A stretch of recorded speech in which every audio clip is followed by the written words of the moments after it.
E há 2 semanas dessa possível entrada em vigor da tarifa de 50% anunciada por Donald Trump, eu converso agora com Márcio Sete Fortes, ele é economista, professor de Relações Internacionais do IBMEC do Rio.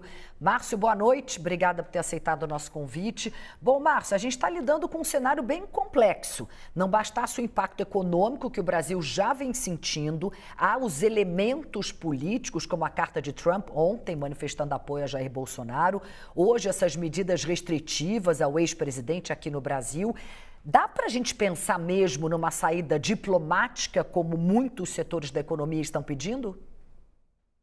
Boa noite. A saída diplomática é a solução que deve ser encetada nesse momento para a consecução de um objetivo que é baixar tarifas ou ao menos se conseguir mais tempo para se conseguir fazer a negociação mais fundo, mais adequada, mais objetiva.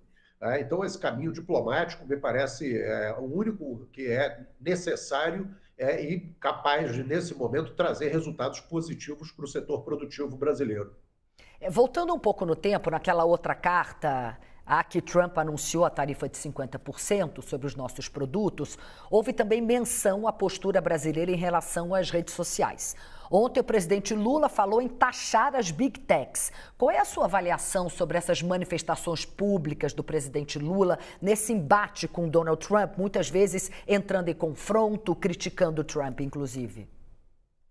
Olha, seria interessante para esse assunto nós olharmos o exemplo, por exemplo, tomado pelo Canadá.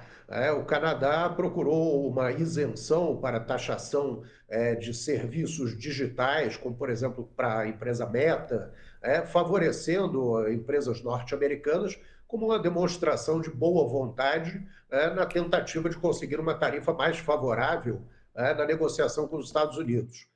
Quando nós olhamos o Canadá. Quando nós olhamos a União Europeia, por exemplo, a União Europeia também tinha um processo já deslanchado para regulamentação das mídias digitais, etc., mas a União Europeia resolveu não tocar no assunto justamente por agora para evitar confronto com os Estados Unidos que pudesse resvalar na negociação das tarifas recíprocas.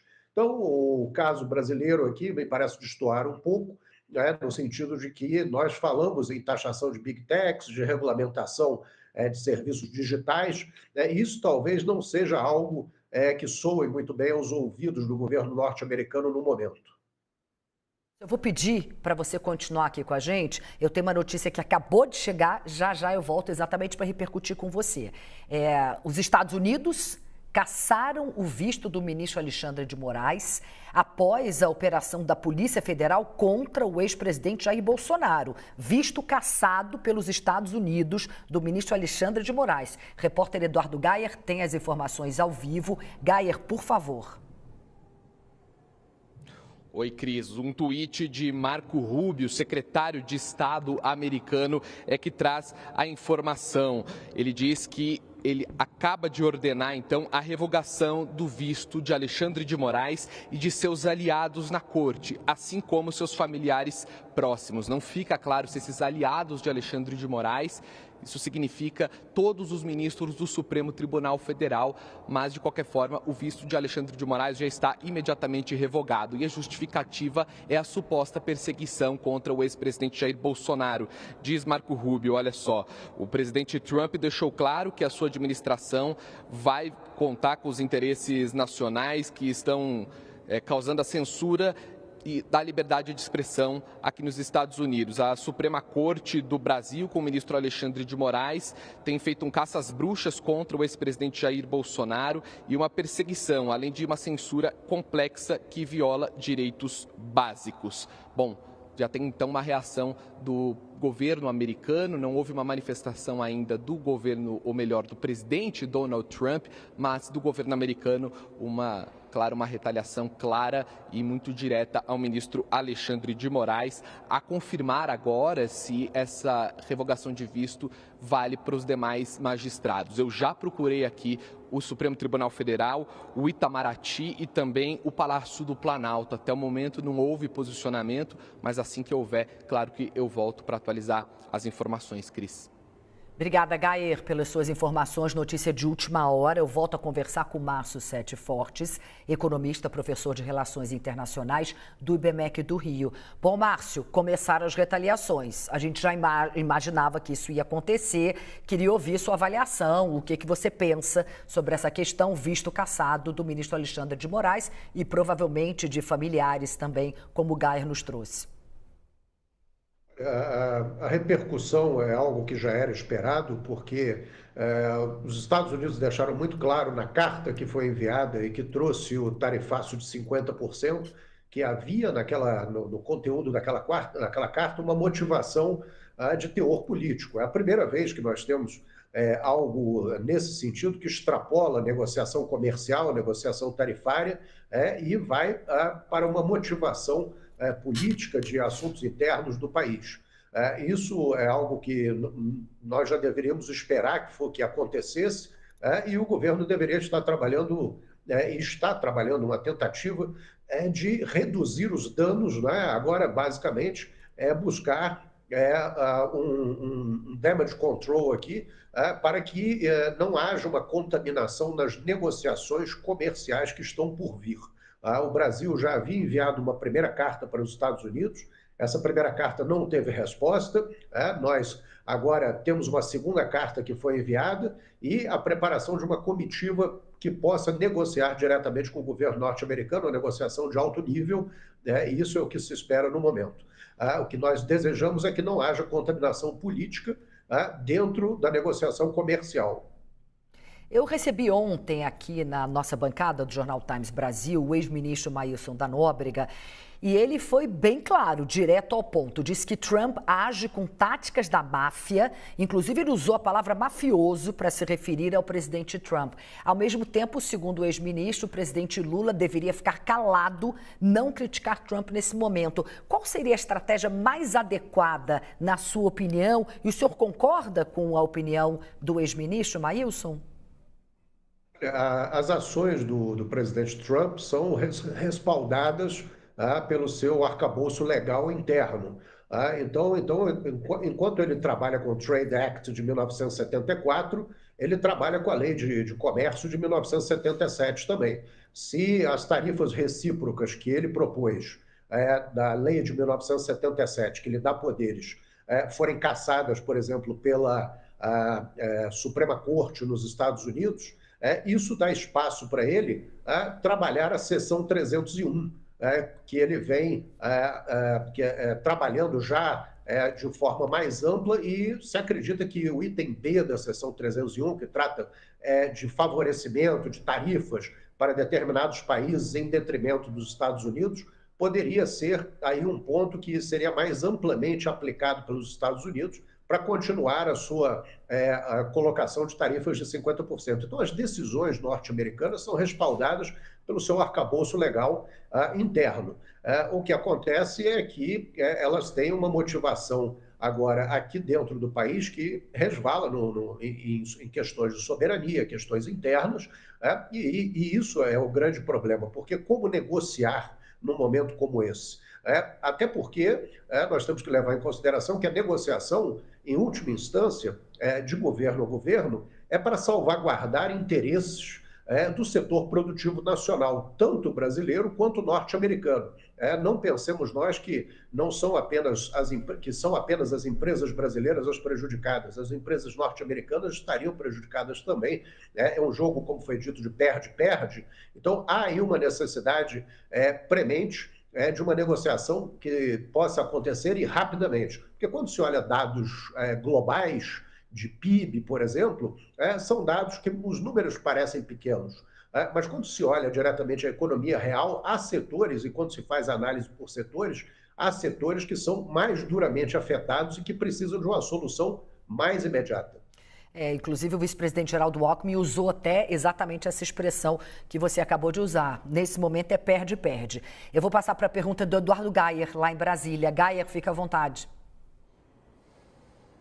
Oi, professor, boa noite. Eu queria ouvir o senhor sobre como o Brasil pode negociar essas tarifas, porque a impressão que dá às vezes é que o Brasil não quer necessariamente uma negociação, mas uma rendição dos Estados Unidos, ou seja, ter a revogação total das tarifas. O que o Brasil pode fazer de fato para negociar? Porque negociar, nós sabemos, pressupõe concessões recíprocas. Eu tenho perguntado isso para muitas pessoas e parece uma pergunta difícil de encontrar uma resposta. O Brasil poderia, por exemplo, diminuir imposto de importação sobre determinados produtos, diminuir venda de etanol para os Estados Unidos? O que o senhor acha que o Brasil pode fazer de prático para avançar nessa negociação comercial, considerando que há espaço para isso, né? Porque a questão está muito mais politizada e ideológica do que comercial.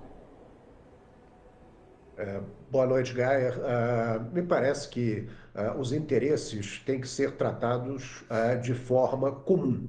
Há interesses comuns aqui e eles precisam estar na pauta de negociação, na mesa de negociação.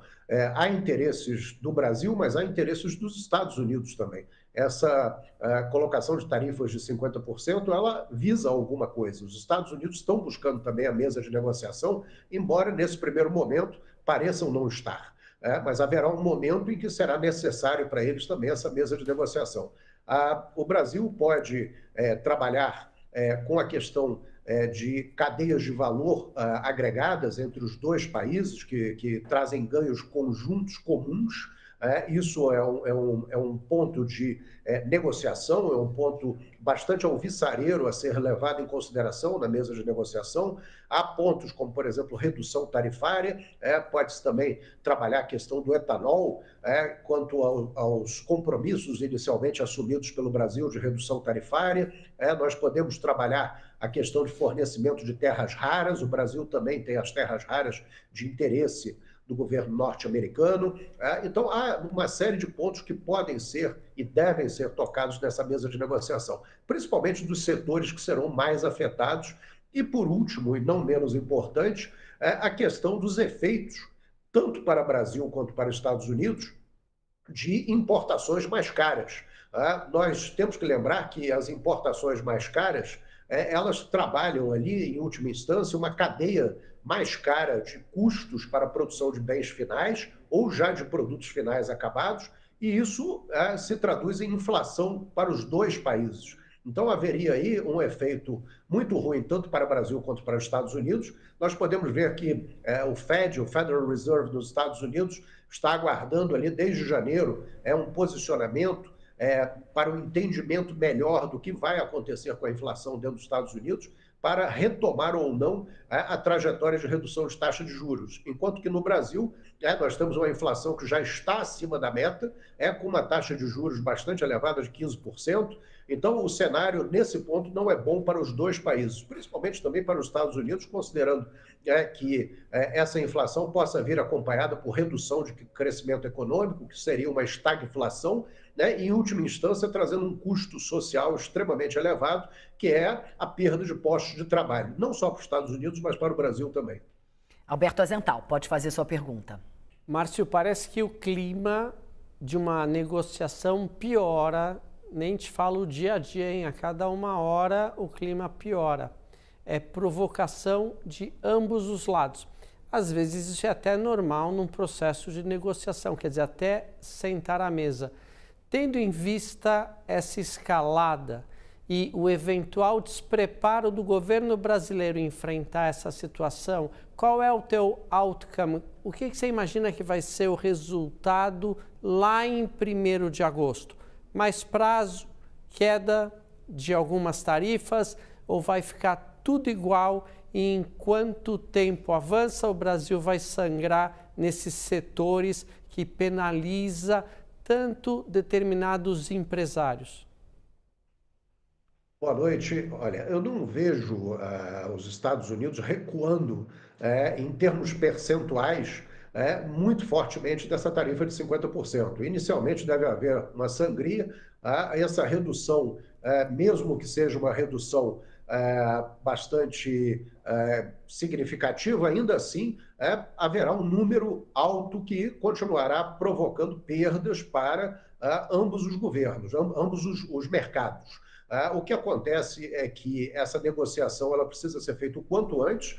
O pedido de um prazo maior é um pedido que deveria contar com a boa vontade do governo norte-americano. Nós não estamos vendo uma questão de boa vontade nesse momento. Isso é perigoso para a questão do prazo maior, até porque o setor produtivo brasileiro precisa de prazo maior para fazer o seu replanejamento de estoques, o seu replanejamento de produção, inclusive o replanejamento para envio dessas mercadorias aos Estados Unidos. Eu via recentemente as empresas fazendo contas quanto a número de dias de embarque de portos brasileiros até a chegada em portos norte-americanos, dependendo do porto, se daria tempo ou não da mercadoria chegar para o desembaraço aduaneiro antes da imposição tarifária de 50%. Então, o momento não é nada satisfatório para concessões, nós estamos vendo isso, mas a verdade é que, em algum momento, um dos lados deverá demonstrar boa vontade para que se chegue a um consenso, a uma realização